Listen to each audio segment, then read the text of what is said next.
Step on up, sit down, twist off that bottle top or crack open that can, and welcome to Porch Matters. This is Terry Cagle coming to you from my back porch. Yes sir, yes ma'am, the name of this show is authentic. On Porch Matters, our saying is this: big issues or just a friendly conversation, no topic is off limits. We take pride in being able to talk about anything with each other in an open discussion. Open discussion is one of the only ways to learn. Your perspective could be changed. You could change the perspective of others. Friends and family, welcome to another episode of Porch Matters. I'm glad you're here. If this is your first time listening to Porch Matters, I want to thank you for listening, and I really hope you enjoy the show. Hope you like, follow, or subscribe on whichever platform you're listening to me on. I just want to start off with, I have missed you. God, it's been a crazy month for me. Some of you might know, some of you might not. I was recently promoted to terminal manager where I work, and I've had more work put on me. I also finally have some help. The company hired me a dispatcher. His name is Henry. Henry, if you're listening to this, welcome to Porch Matters. I really do appreciate you, my friend. Henry's catching on good. Very happy to have some help. At the same time, it's also weird having help too, because I've been by myself for 4 years. We're both having to make some changes, but it's a nice change. Hopefully it'll free me up to be able to get back on schedule here, because God knows I need all the help I can get to get back on schedule here, don't I? I know. I'm sorry. I know the last episode I asked you to keep my uncle in your prayers. Very much appreciated. Several of you have asked about him. Here's an update. After being in the hospital for a month, he is supposed to leave the hospital this coming week. Thank you all very much for your prayers. He's doing a whole lot better, but he's still not out of the woods yet. Please keep him in your prayers. I really would appreciate it. Question from the porch last week was, would you rather be allergic to peanut butter or be allergic to chocolate? Dad Starting Over commented, peanut butter all day. DSO needs his chocolate. Couldn't agree more, brother. Glenn Carson says, oh, chocolate. I can't live without peanut butter. Thanks for asking. James Drew Dad says, choice C, death. C, I choose C. Matthew Frontini commented to that, saying, we are all already a little allergic to death. James Drew Dad commented to that, saying, don't. Sue Ellen Tchaikovsky, I hope I pronounced that right, ma'am, just says no. The 10th Doctor comments, I would rather be allergic to chocolate because peanut butter is in a lot of delicious foods. And Talitha Poole commented, chocolate. Thank you all very much for commenting. I really do appreciate it. This week's question from the porch is, would you rather have an Apple phone or have a Samsung phone? I would rather have my Apple phone. I have a Samsung work phone, and honestly, I hate it. However, if I was to go to another phone, it would be a Samsung. What say you? Comment your answer on social media, and I'll read your answer on the next episode. This episode, I'm going to ask you a second question from the porch. I'm asking every one of you to please leave a comment on social media. On this show, I have talked about several different topics. I've talked politics. I've talked current events, football, paranormal, cryptozoology, Christian manliness, cannabis, PTSD, military support groups, etc. What are some topics you would like to hear about? This show is not just about what I want to talk about. It's also about what you would want to hear. Let me know what topics you would like to hear me talk about, and I'll do my best to make it happen. Now it's time for the Porch Matters food review. There's a restaurant in Elizabethtown, Kentucky that I would pass whenever I would drive a truck, and it would always catch my eye. This past week, I had to go to Cincinnati, Ohio for a manager's meeting. I drove 65 north and decided that since I was in my pickup truck, I'd stop and check this place out. Name of the restaurant I stopped at was called D's Butts. For those who don't get the name, it's a playoff of D's Nuts that went around years ago. Philip Robinson, if you're listening to this would be your favorite barbecue place to go. Just saying. I walked in and got seated, and I ordered the 3-meat combo with pork, brisket, and barbecue chicken. My sides was fries, coleslaw, and hotcakes. The name threw me off, so I had to ask what it was. Flat out told the waitress, I'm from Alabama. You're going to have to explain this one to me. And she did. It was cornbread made like a pancake. Food was really good. Service was awesome. Wasn't many people there when I was there, but I bet on a Friday or Saturday night the atmosphere would be awesome. Since it's located close to the Bourbon Trail, could be very fun for you if you're a bourbon connoisseur. You didn't know I knew that big word, did you? Yes, I did. Let me tell you, I can come up with some big words. If you're ever in the Elizabethtown area and are looking for a good place to eat, D's Butts is definitely #Fatboy approved. If anybody from D's Butts is listening to this, I greatly appreciate your service and greatly appreciate your food. It was a very pleasant experience. On this episode, David Dusek joins me on the porch. He is the man behind Rough Cut Men's Ministries. This is a conversation that I've been looking forward to. We really just scratched the surface. David, I hope you feel the same. Looking forward to having more conversations with you in the future. Guys, I really hope you enjoy this conversation and get something out of it. Without further ado, let's get started. David Dusek, Rough Cut Men's Ministries. How are you, sir? Good, man. What's going on? It's been a day. It's been a week. It's been several months, but hey, this too shall pass, and we're doing good. Yeah. I'm very happy to be here, and I'm very happy to be talking to you. Yeah, I'm happy to be here too, man. So how's things going with you? I know that you're from Florida. How's the weather down there? No, it's good. You know, we survived a hurricane about 30 minutes south of us. It tore the neighborhood up pretty good, but that's just part of living in Florida. I'm a Florida native, so I'm kind of used to it. It's one thing that you do have to worry about whenever you live down there. You know, thunderstorms every other hour and then hurricane season. We get thunderstorms every afternoon during the summertime, but I mean, I'm on the side of the state. I'm on the Gulf Coast side, you know, Tampa Bay side. See, we're not supposed to get hurricanes, but man, we sure got our butts handed to us here this year. And it was one that just we weren't really entirely ready for. I spent a whole day boarding the house up and, you know, because the Weather Channel keeps changing the track. And before you know it, I'm putting the hurricane shutters up and barring the door. I think we had probably about 110-ish mile-an-hour winds for a good 6 or 7 hours. It was, your house makes noises that you don't think houses aren't supposed to make those kind of noises. Let's put it that way. I mean, Yes, sir. It was some weird stuff, you know, and the gusts come up and you're like, man, you know, we just kind of sat there like, I wonder, are we going to lose the roof? I mean, my house is built to hurricane code, but you know, every time a gust would come up, it honestly sounded like someone was landing an A-10 Warthog fighter plane in the backyard most of the time. It was loud. But it is what it is. I mean, it's just part of the deal.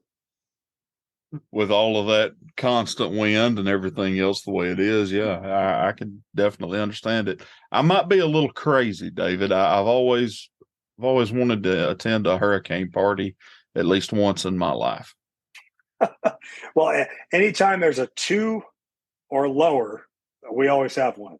So, you know, but this one was a 5. So yes, sir. You don't play with 5, but you know, you got plenty of warning. It's not like living in Tornado Alley or, you know, where they have big old earthquakes where you get 0 warning. I mean, at least we know better to be prepared and have it go in another direction than not be ready.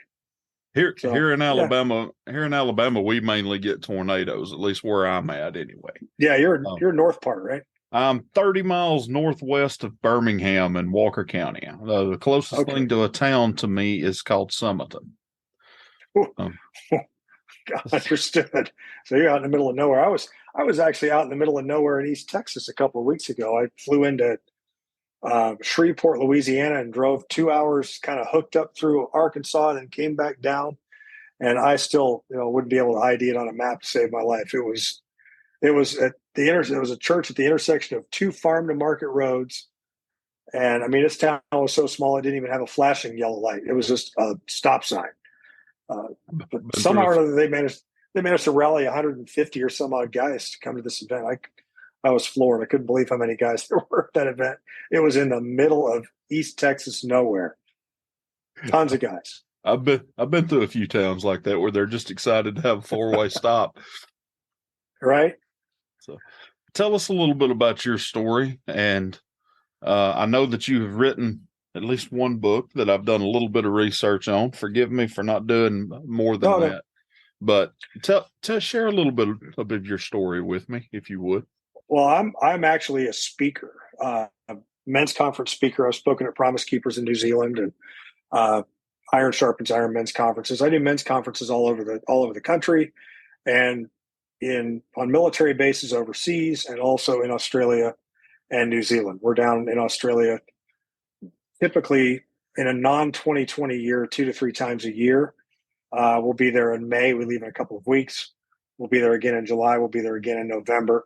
And I speak at men's conferences. One of the things that we're doing now, predominantly with Australia, is we are working with kind of what I would classify as the underserved churches. I mean, you're a perfect example of being out in the middle of nowhere. And there's a whole lot of nowhere in Australia, but some of these nowhere places have 30, 40, 50, 60,000 people. Yes, sir. They have vibrant churches. They've got people everywhere. They just can't attend a men's conference.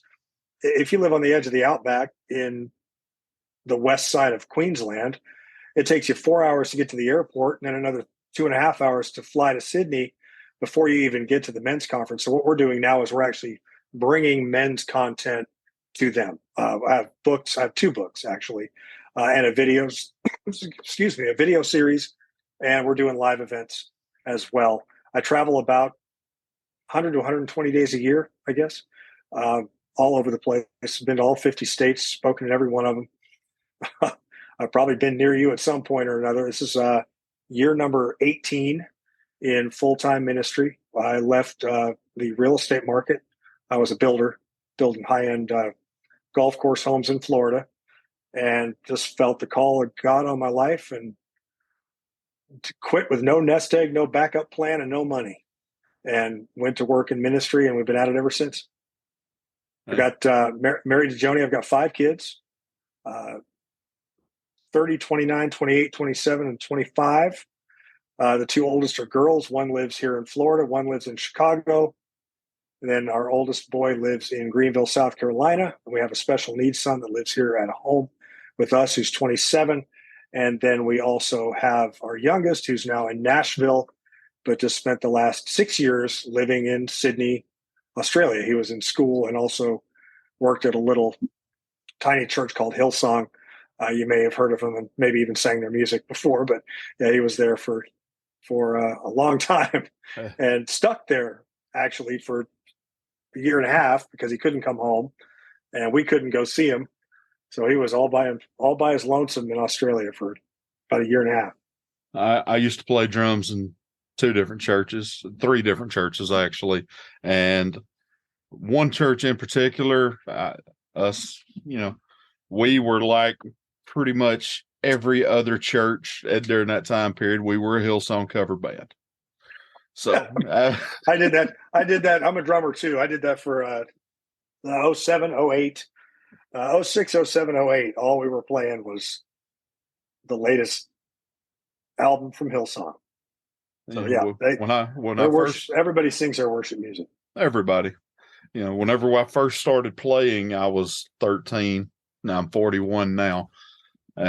Lyndall Cooley and the Brownsville was the big rage, you know. Oh yeah, yeah. So there for a little while, we were a Lyndall Cooley cover band. Shout out to Lyndall Cooley if you're listening to this. Love your music, sir. But then it translated into Hillsong and then Passion and several of the other ones. Right. But Yeah. Well, now you got Jesus Culture, Elevation. They're all yes, turning out music now. they are. But So that's basically. Go ahead. whenever you felt the call and everything, take me back to then, if you would. How did the Lord talk to you, and how did the Lord nudge you, as some of us need to be nudged from time to time? How did the Lord I nudge didn't. you into this? I didn't get nudged. I had a head-on collision with the cross, man. I mean, it was really one of those things where uh, I was previously married. Uh, the marriage fell apart through the fault of two different people, but I didn't do anything to defend it. God wasn't invited to my first wedding, nor was he invited to my divorce. So it was just me living my life. And I met the Lord at the top of the Sunshine Skyway Bridge, which is a bridge that goes between St. Pete and where I live now, Sarasota area, uh, about 193 feet off the water. And it's a jumper bridge. About once a week, someone prior to 2020 was jumping off the bridge, but they finally decided to put a big high fence up. It's been there since 1989. I don't know what took them so long to think, a fence might help prevent people from jumping off this bridge. But that's where I met the Lord. I cried out to God because I just lost my home, my kids, my marriage. All I had was my car and the stuff in the back of it. And I said, God, if you're around, I need you to show up. And I had Fellowship of Christian Athletes kids all through high school telling me I needed Jesus and all that. And I'm like, yeah, maybe, whatever. I don't know, Jesus who? And you really don't know how much you need Jesus until he's all you got. And that's kind of when I was at the top of that bridge. I had lost my whole life. It was just gone. Drove down the other side of New Creation, baptized several weeks later in the Gulf of Mexico. And probably within 2 years, I was in full-time ministry. I was working, building homes in a new neighborhood. And the market in Florida had sort of tempered, I guess, just flat died. All right, let's say what it did. And so here I am sitting in this model home, selling myself because no one was buying any houses. No one was even coming in. And that was the first year that I actually read through the Bible cover to cover because I just sat in the model home all day and just spent time in the Word. And I knew what life was like to not be a spiritual leader, to not know what it was like to be in a Christ-centered marriage, to not know what it was like to be a man of God, that I wanted every other guy to know that God can redeem, God can restore, God can give you the upgrade after you train wreck the whole thing. And I use I'm very transparent in my story as I speak, obviously incorporating scripture, and I use Hollywood action movies as parables. That's the other part of what I do. And most of the things that really grab guys when I'm speaking is, I'm divorced, I'm remarried, my ex-wife passed away of cancer at 39 years old back in 2009. So my kids went through the divorce of their parents and the loss of their mom in a very short period of time. And then my son moved home because she was undergoing cancer treatment in Seattle, where she was from. And he came home and he was an addict and a whole lot of other stuff was going on. And I use all that just to speak to guys. I'm very transparent about it. So as I met the Lord, started spending time in his word, got plugged into a men's ministry, I felt, there's a lot. I want to do more with this. So I went to work for a guy named Pat Morley, who wrote a book called Man in the Mirror, who's in Orlando, which is only about 2 hours away from me. And I started going to his Bible study every Friday morning. I'd get up at 2 a.m. and drive to Orlando for a 6 o'clock Bible study. And then I'd drive home on a Friday and ask him if I could use some of his content to train. So I started out training pastors and men's leaders on the elements of sustainable ministry to men. But what I was doing was I was using my own examples of failure and restoration to illustrate the principles that the training taught. Instead of saying, hey, I have a friend who, or hey, there's this story about this dude who's divorced. I could talk about it firsthand. And that transparency resonated with a couple of people who came up to me and said, hey, would you come and speak at our weekend retreat? This was in Dothan, Alabama.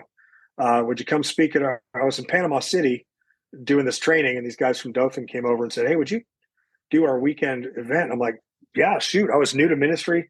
They said honorarium. I was hungry. I'm like, great. I get paid for it. I'll do that. And I didn't have any idea what I was going to talk about. So I had about a 7-hour drive home to fret over the fact that I just volunteered to speak at a men's conference for a whole weekend when I was a 4-hour curriculum trainer. I have no idea what I'm going to talk about for a weekend. I'm not that guy. Right. And my wife, when I got home, she said, why don't you take all those movie clips you've written down and do something with them? They're all men related movie clips. So use those somehow. So I went to Blockbuster. This is how long ago it was. I went to Blockbuster, rented the movies, wrote down all the timestamps, went to my buddy's house who was a producer for Fox Sports for fishing shows. We ripped the DVDs. This is way before you could do it yourself. We ripped the DVDs. We sanitized them for language and content, burned them onto a master DVD. I put that thing in my car and I drove all the way to Dothan, Alabama with no notes, no idea what I was going to talk about, just a DVD full of videos, and God put the rest of it together. And that was probably 2008. And we've been at it, for the last 15 years, reached over 1 million men in the last 15 years. And now with our social media presence reaching somewhere between 12 and 15 million people a month all over the world, we're just, God just keeps enlarging the territory. And I joke that it's kind of like being on a roller coaster. When you're on a roller coaster, you don't steer it. You just hold on to the handles and hope it doesn't fly off the rails. And that's kind of the way Rough Cut Men Ministries has been. Shoot, man, ever since we started it. Hey, that just strictly means that you're in the will of God and you're doing what He wants. You're seeing the fruits of everything. It's not you, it's Him.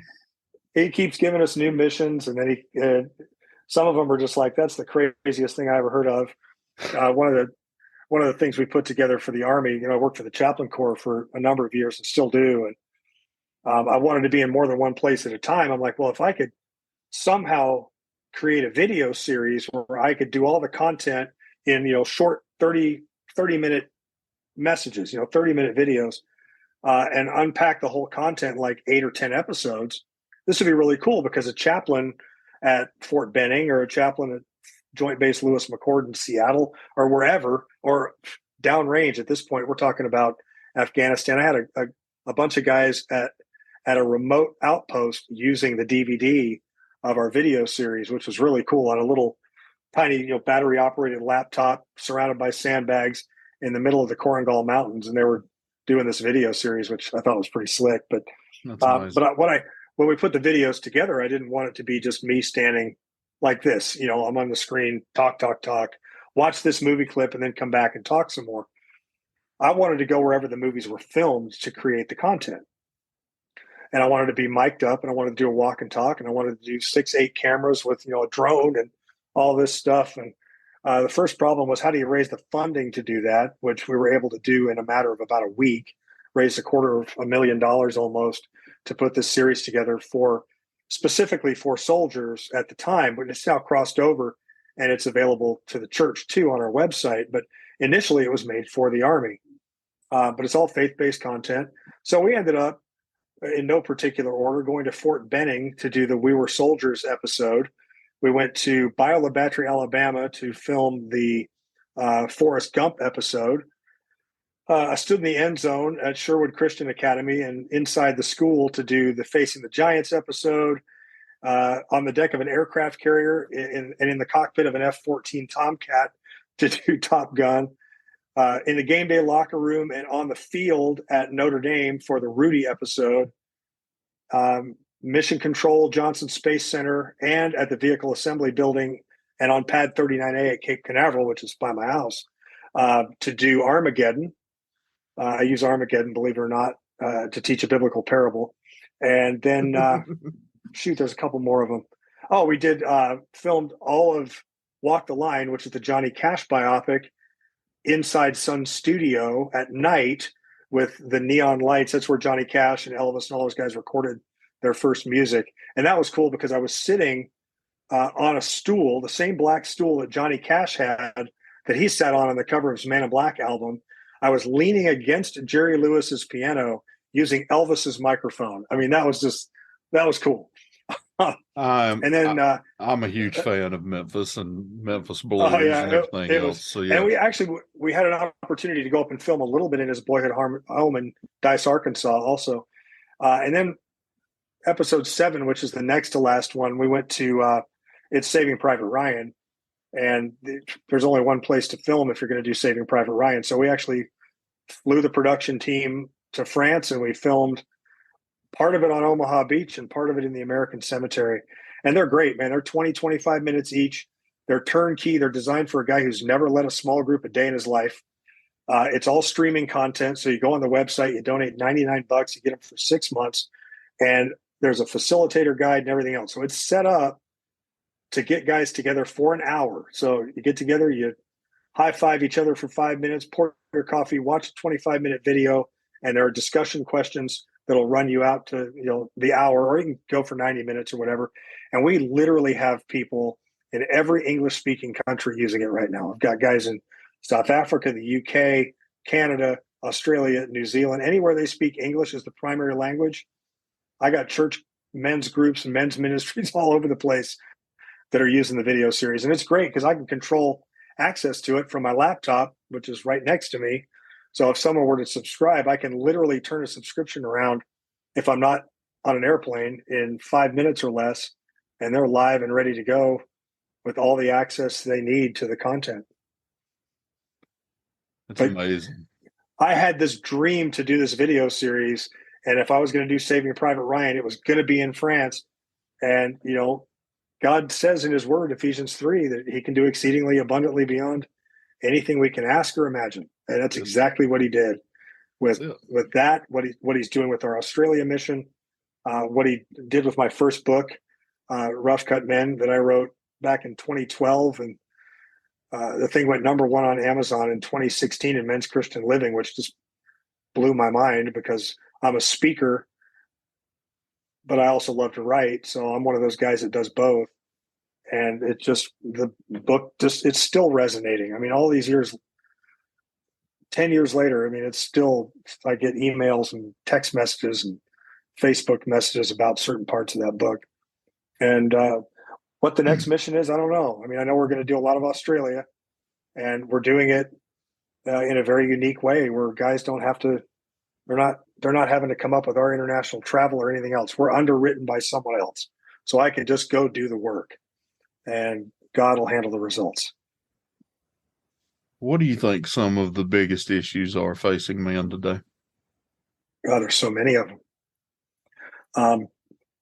The #1 issue that's affecting men, in my experience, and I'm a subject expert on men because I are one, Right. is isolation. Isolation is the linchpin to everything else, whether it be pornography addiction, any sort of addictive behavior, depression, disappointment, bad marriages. I mean, all the things that we deal with as men come from the fact that we live our lives isolated. And it's kind of through no fault of our own, especially my generation.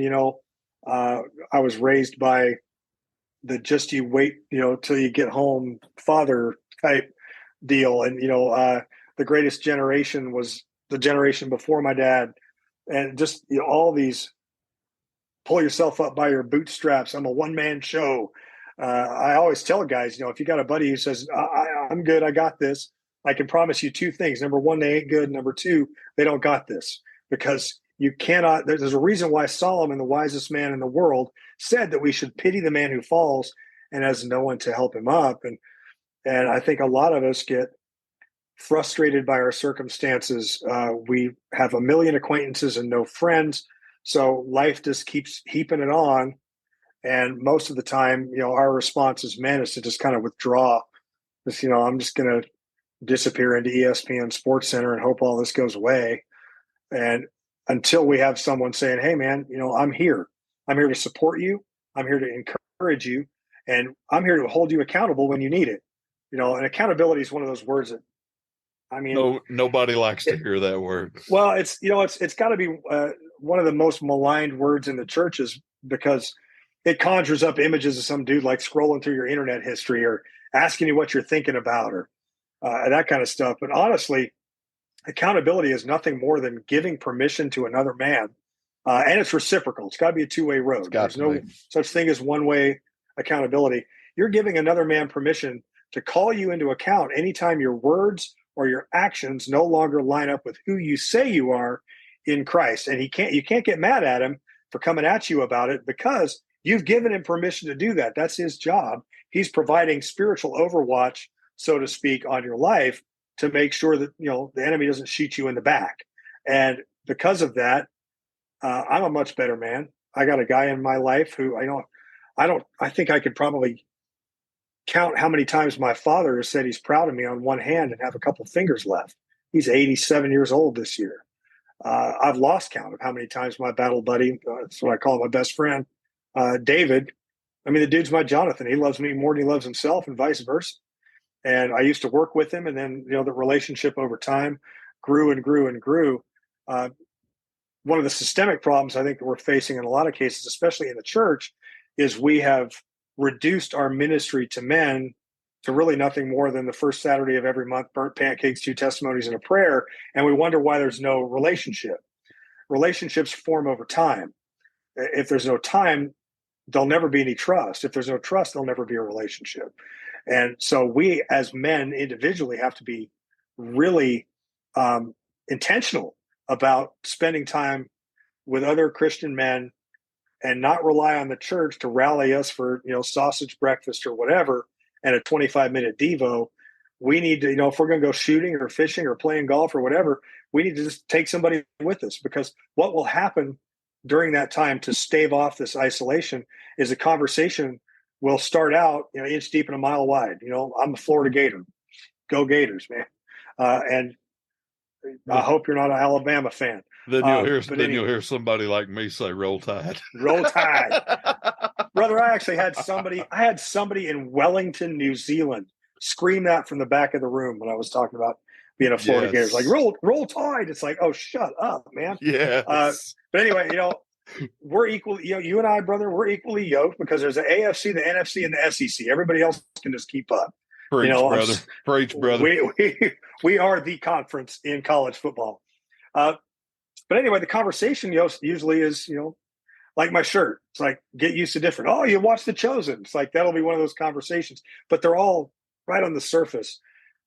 Until you start spending time with somebody, it's not going to go to, hey, man, I'm really struggling with my marriage at home. Or, hey, I've got a kid, and I really do. I have out of my 5, I do have one that I would classify as kind of parachutes in and out, borderline prodigal. And that hurts, man. You get up in the morning and you wonder, what did I do as a father that was so bad that my son won't even come visit me? He'll text me, or why won't he invite me up to Greenville to see him, or none of that, and you've got to have a relationship built on trust before you can get to a point where you can start talking about the real battles that we face. We can blow smoke all day long. I'm really good at it. I do it, with 5 kids, man. We go to church. My wife would be on one end. The kids would all be in the pew in the middle. And we were like the hashtag marriage goals family. Everybody's like, look at them. Their kids are all well behaved. They didn't realize that, she wanted to throw me out of the car on the highway on the way to church. We just faked our way through about an hour and a half. But there are guys in my life that I can't blow anything by. They'll just ask me, how I'm doing, and I'll tell them I'm good, which is our universal get out of my space deflector. And then they'll ask me again, man, you sure? And that's their open window for me to tell them, and vice versa, how things are really going. Because without other guys in our lives, it really isn't a matter of if we're going to go down, it's when, because the enemy wants us isolated. So I really believe that is the number one thing. And the other thing I think is idolatry, and not in the purest sense of the word, like Nebuchadnezzar's statue in Daniel or anything like that, or bowing down to weird carved images in our living room. It's bowing down to social media. It's bowing down to politics. It's bowing down to whatever happens to be the latest thing on a beer can. It's just, I mean, I see more Christians losing valuable time spinning their wheels on stuff that has no eternal value. And None. that's just my perspective on it. Some guys will say, well, you got to stand up for what's right and never shut up about it. It's like, you do you, but that's not my call. My call is, I know Jesus. I know he's coming back. And I know I want everybody I know to be going with me when he does come back. And right now, some of them aren't. So my mission is to reach and equip as many men in the church as possible to go out and to bring as many people to heaven with them when they go. And the rest of it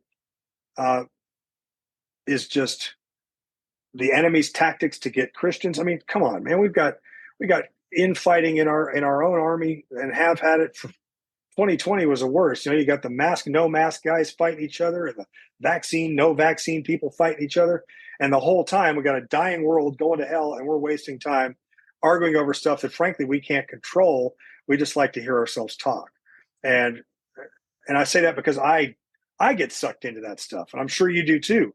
If you scroll too long on that phone, man, you're going to take the bait eventually, and Sooner or later comment, you're going to. Yeah, you're going to make a comment, or we stopped watching. My wife and I stopped watching politics mid 2016. Stopped watching the news, period, because all it was doing was raising my blood pressure. It was stuff I couldn't control, and I was getting angry about it. And I have been so much more peaceful. And you know what? The world's still spinning. My opinion has not changed the trajectory of one thing going on right now, because I can't. I can do what I'm called to do.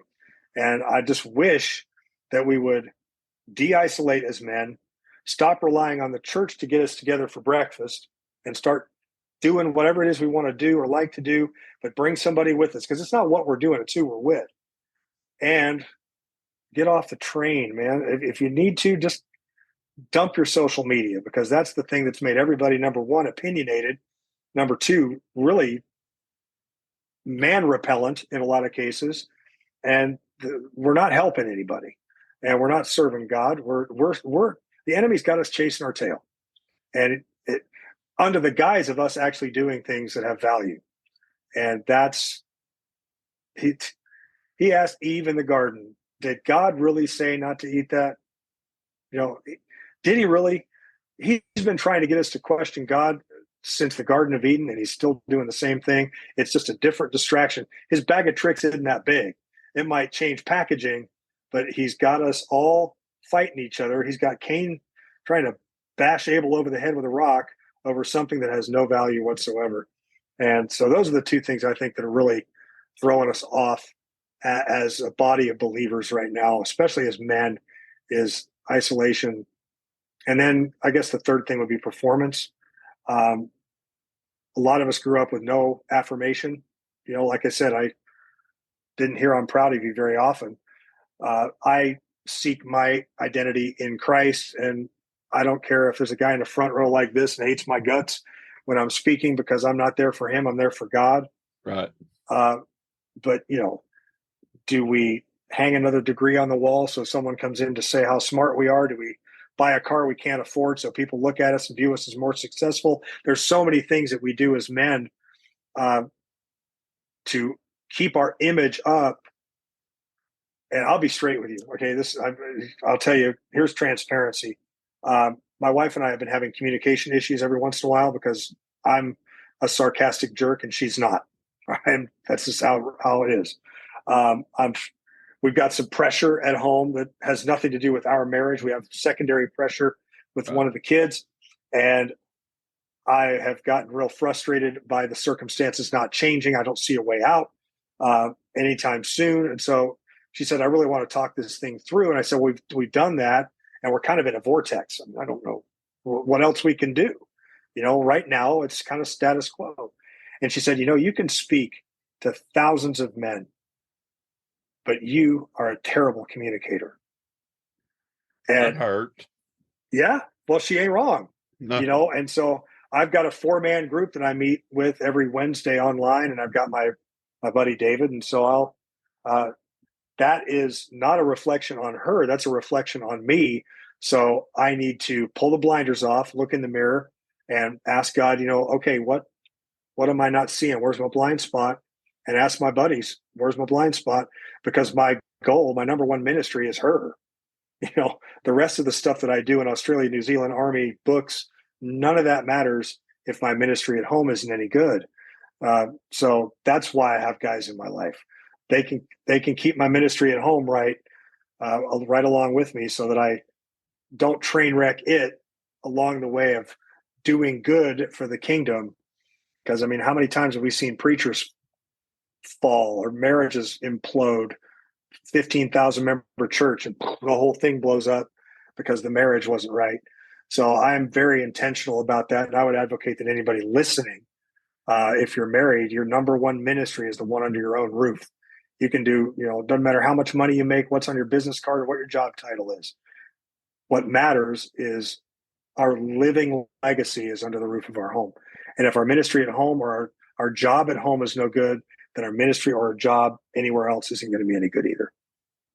Whenever you were describing isolation, this is our first conversation together, and you just about named me to a T. I'm terrible at it. I get it. I've always said that I'm comfortable in my solitude. After I left the jail where I worked as a corrections officer for 6 months, I didn't hardly talk to anybody. I went to work in driving a truck. They promoted me since. However, for the first 6 months, I could count on one hand how many people I actually talked in a day. Yeah. And was honestly loving it. Now, I do this podcast. I'm a terminal manager now at the company that I'm at. I talk all the time.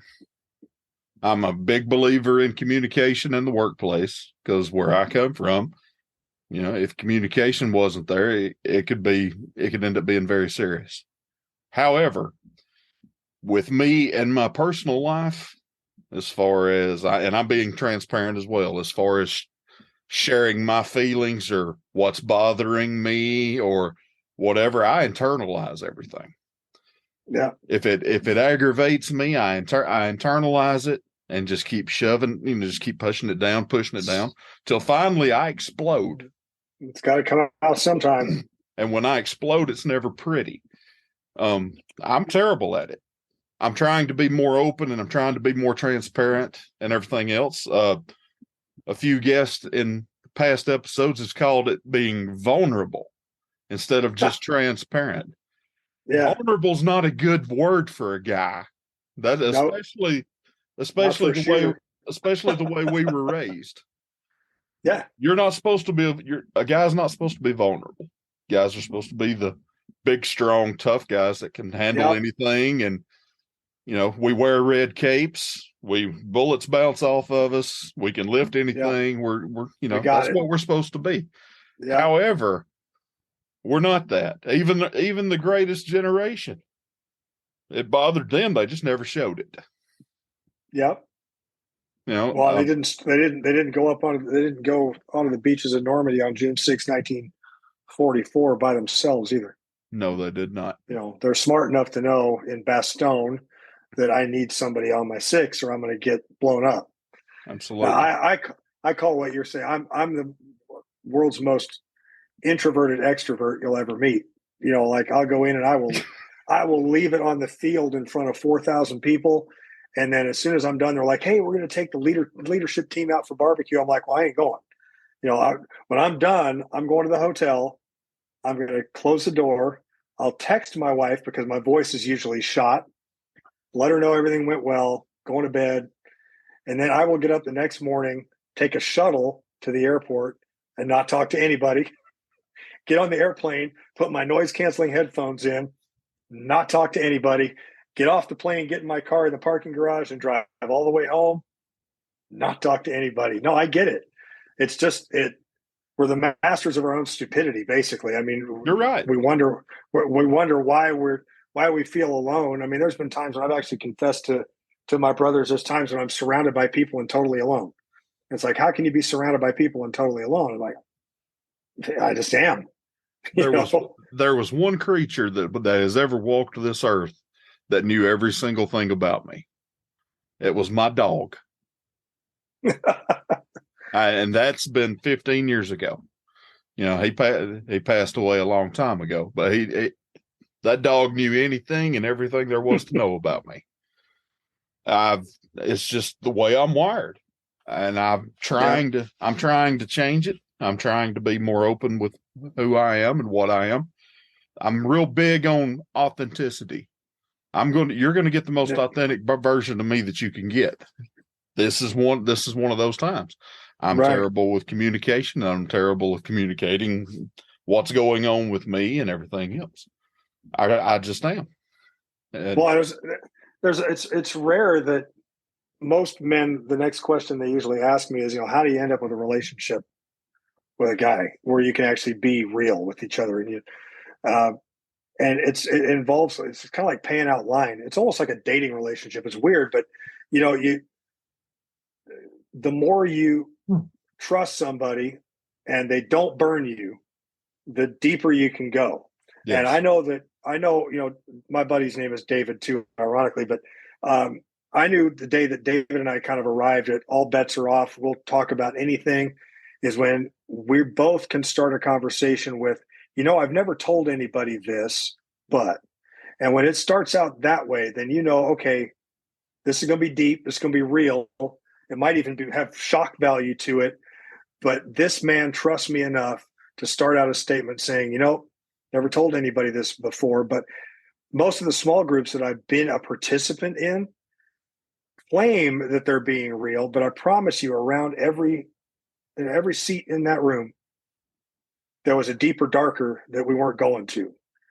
Because first there were too many guys. Anything over two men is too many agreed. to really get real. I think that's why David had Jonathan. He had a whole army, but he had Jonathan. That's why Jesus, even though he had hundreds of disciples, he had 12 that he traveled with. He and John were absolutely the closest two out of the group. And you can read the Gospel of John and find that all over the place based on how their relationship played out and even what John called himself in the Gospel of John. But just like in same thing in a combat scenario, you're not going to charge down the street with a full division of men when you're kicking doors. You're going to go two at a time in a 2x2 cover formation. Wars are won at that level, not on a division parade ground with everybody in Class A uniforms and not a weapon to be seen. So really the goal is, yes, be plugged into a church. Yes, get involved in men's ministry. Yes, serve, parking lot, usher, band, whatever. But there's another level, and that level is the 2x2 tactical cover formation. The Luke 10:1, Jesus sent the disciples out 2x2. The creator of the universe sent the disciples out in a tactical pair on purpose. And that's the way we should do it. Now, the next question I get is, how do you get there? You got to start somewhere. And that starting somewhere is, I'm going to go shooting, or I'm going to go, hit some golf balls at the driving range. I love bass fishing. I grew up bass fishing. I got lakes every 30 feet. So do you in Alabama. Got great bass fishing there too. And they're usually these little out of the way lakes that are kind of underneath the overpass that nobody even knows, but they have garbage can size largemouth bass in them. But just, you can choose to go by yourself, and sometimes it's therapeutic. But the great thing is, in a golf cart or a bass boat, you're stuck together for 3, 4, 5 hours. That's right. And the conversation may be disingenuous and inorganic at the outset, but every time you do that, trust develops. I mean, my relationship with David started, like I said, he was my boss, and he threatened to fire me because of the way I was speaking to my wife on the phone one day. And then I'm like, man, this dude's serious. Then we went through the collapse of the Florida housing market, and we both lost our mothers-in-law in successive years, and started walking through all these different battles together. And no matter what the battle was, the dude never left my side, and vice versa. We made it through everything. My wife was diagnosed with cancer in 2018. He was right there walking me through it. And there's a lot of guys that are in the church every Sunday that can't say that they would have somebody that would be there in that moment. And if you're one of those people, the right next step is to just, next time you go do something, go grab coffee, just call somebody up. The next time you're at a men's breakfast at church, we all have smartphones, just swap numbers, man, and go do something. Right. And let the conversation go where it is. Don't start out assuming, this guy could be my accountability partner, because really the best kind of accountability is peer to peer. We all need a Barnabas in our lives, and we all need a Timothy to be sowing into, but those are more practical. We have a mentor and a mentee, but the real accountability is when, two E3 soldiers are kicking doors in the middle of Baghdad. There's no rank, there's no privilege, there's no one over the other. It's just one guy making sure the other guy lives to fight another day, and vice versa. And that should be the objective anytime we go do anything with guys from a church. And avoid church words. When I was unsaved until I was in my early 30s, man. Nobody ever asked me in my drinking heyday to go to a bar and break some bread and fellowship. Those are church words. So here's a suggestion. You're the right. next time you want to go hang out with a couple of dudes from church, say, hey, let's go hang out. Let's go to Buffalo Wild Wings and watch, hopefully, the Tampa Bay Rays beat Toronto tonight and go 14-0 for the first time in history. Or I want to do that. I want to do that right now. And I wouldn't go by myself. I would go with somebody, just because. Now, it's countercultural and contrary to what I want most of the time. Do I want to go out to barbecue after I speak at an event for 8 straight hours? No. Is it because I don't want to hang out with the guys? No, it's because I'm tired and I know my limits. I've hit the wall. But our default, dude, is dysfunction. We almost crave being guys like you and me. We would rather be alone. Like I've got to go to Fort Benning in June for a change of command ceremony of a really good friend of mine. In a couple of weeks, they're actually changing the name of Fort Benning, and I'm going up for the name change ceremony. It's going to be Fort Moore, named after my hero, Hal Moore. But then I'm going back up. That's awesome. I didn't know they were changing the name. Any military base named after a Confederate officer is being unnamed to the legacy of the Confederacy, which those of us from the South, we have our opinion about that too. But yeah, it's going to be Hal and Julia Moore. Actually, it's not just named after Hal Moore, it's Fort Moore. And if you've seen We Were Soldiers, that's what my second book is based on. Love that movie. Hal, the Moore family are friends of ours, so we're going up to celebrate them renaming the post after their mom and dad. So that's pretty exciting. But then I have to go back up in June. I'm driving, dude. It's a 9-hour drive. Why? Because I can stop when I want. I can pee when I want. I can eat when I want. I can listen to audiobooks until I'm bored, and then I can switch over and listen to music. And it's just me. And you're a truck driver. You just said everything right there that caused me other than my dad being a driver, wanting to be a driver. Everybody's like, "What? You like doing it?" I love to drive. And I have gotten to the point now where I don't even have to listen to the radio or anything. I can just listen to the road noise and be happy. Yeah. Yeah. And you get so familiar with it, you know where all the cops hide underneath the overpasses. Absolutely. It's like I know every speed trap from here to Tifton, Georgia, where I turn off to go to Fort Benning. Mm-hmm. Every one of them, I'm actually driving to your neck of the woods in June. Oh, cool.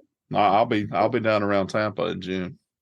Yeah, well, hit me up because I'll do that. I mean, I'll be up in Maine I've got an event the 1st through the 3rd, I think, of June, and then third week 21st, I think is 2021st is when I'm going up to Fort Benning for that change of command. But I think other than that, July is nuts, but June is pretty static. I mean, and if anybody wants to know anything about our ministry, just go to the website. It's roughcutmen.org. You can also go to roughcutmen.com. It'll steer you to the same. I own them all, so it'll point you in the right direction. But that's where you'll see books, my speaking calendar, the video series is accessible there, my bio. Basically, it's a one-stop shop for anything you'd want to know. We have a shop, too, where we have shirts and books and challenge coins and decals and everything. And all of that supports our mission. So we don't, even the books are owned by the ministry. Those aren't mine. Everything that gets sold back of room, sold on the website, speaking honorarium, they all go right back so we can continue the mission. Awesome. David, it's been an absolute pleasure to talk to you. And once again, transparency. I'm sorry I was late. Hey, it's all good, man. There is no such thing as late. What am I doing? It's 9:15 on the East Coast in Florida, and I think my wife's downstairs working because she's a photographer and she's just up to her ears in work right now. And we got no kids at home, so she's doing her thing. I'm doing mine. David, thank you very much. Once again, please plug where everybody can find you one more time in case they weren't listening real close. Yeah, you can find us on social media. There's social media links on the website too at the bottom. But it's roughcutmen.org. Roughcutmen.org, ROUGHCUTMEN. And that has everything. It's got our books. It's got my speaking calendar. If you're interested in bringing one of the live events to your church, because I have 2 different formats, which I can do in anything from a 1-hour breakfast to a full-blown 3-day weekend retreat. I've got flexibility to do all of that. All of that's on the website as well. And all of our resources are there, and my contact information if you'd like to get a hold of me. And my cell number's on there, and I actually do pick up. So anything you need, we're here to serve. Drive on, man. Jesus is coming back. We got to be ready. It's been an absolute pleasure. Thank you. And I hope this is one of many conversations we have in the future because I've really enjoyed it. I locked your number in now, so I know who's calling me from Alabama. Yes, sir. Thank you. Shoot me a text anytime, man. Will do. Thank you. All right, Terry. God bless, man. God bless you too, sir. Big thanks to David Dusek for coming onto the porch. If you enjoyed the conversation, go check out roughcutmen.org. Follow him on Instagram at David Dusek FLA. Tell him you heard about him on Porch Matters. If you are new to the show and like what you hear, hit that like, subscribe, or follow button and download the episodes in our archives. If this show has been a positive addition to your life, please rate the show and leave a review. Won't take you but a minute, and it really would help the show. Find us on social media by typing Porch Matters Podcast into the search bar. Word of mouth is still the best way of sharing. Pick your favorite episode and share it with at least one person this week. There are a lot of people out there that have never heard of a podcast before. I sure would appreciate it. I'll see you next time, right here on Porch Matters.